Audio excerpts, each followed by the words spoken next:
আসসালামু আলাইকুম রহমতুল্লাহ। জ্ঞানীদের জন্য ইশারায় যথেষ্ট, বেশি কথা বলা লাগে না, ইশারা দিলেই বোঝা যায়। বৈষম্য বিরোধী ছাত্র আন্দোলনের যে একটা নিকৃষ্ট সংগঠন, এটি উমামা ফাতেমার এক স্ট্যাটাস থেকেই পরিষ্কার হয়ে গেল। অবশ্য তিনি যখন এই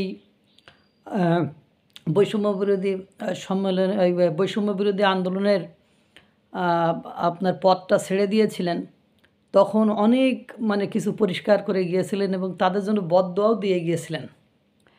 যখন গতকালকে গুলশানে অস্ট্রেলিয়ান প্রবাসী ওই ব্যক্তির কাছ থেকে চাঁদা নিতে যে 5 জন ধরা পড়ে, তখন তাদের ছবি পোস্ট করে উমামা ফাতেমা বলেন যে এদের ধরা পড়ায় কিছু কিছু লোক এমন আশ্চর্যান্বিত হয়েছে যে মনে হচ্ছে উমামা ফাতেমাই সবচেয়ে কম আশ্চর্যান্বিত হয়েছে।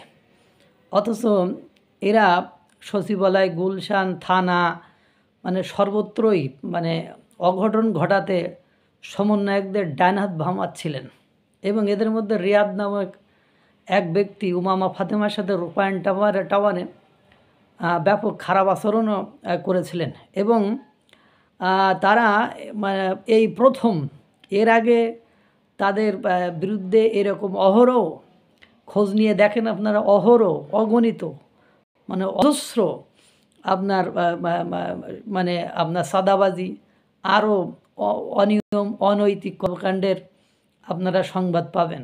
এই প্রথম তারা কোনো সাদাবাজি করতে যে ধরা পড়ল। এবং তিনি বলছেন এদের শিকড় তদন্ত করে দেখেন, অনুসন্ধান করে দেখেন, এদের শিকড় অনেক গভীরে। এই যে এদের শিকড় অনেক গভীরে, তারপরে আর একটা ইউটিউব চ্যানেলে দেখলাম কমরেড নাহিদের হাত ধরে যাচ্ছে এই রিয়াদ নামের এই ছেলেটি, চাঁদাবাজ এই ছেলেটি। এদের একটা প্রজন্ম কিভাবে নষ্ট হয়ে গেল আমরা শুধু চেয়ে দেখলাম, আমার বলার কিছু ছিল না, এইরকম স্টাইলে চললো। আল্লাহ তাআলা সকলকে ভালো রাখুক, সুস্থ রাখুক। আসসালামু আলাইকুম রহমতুল্লাহ।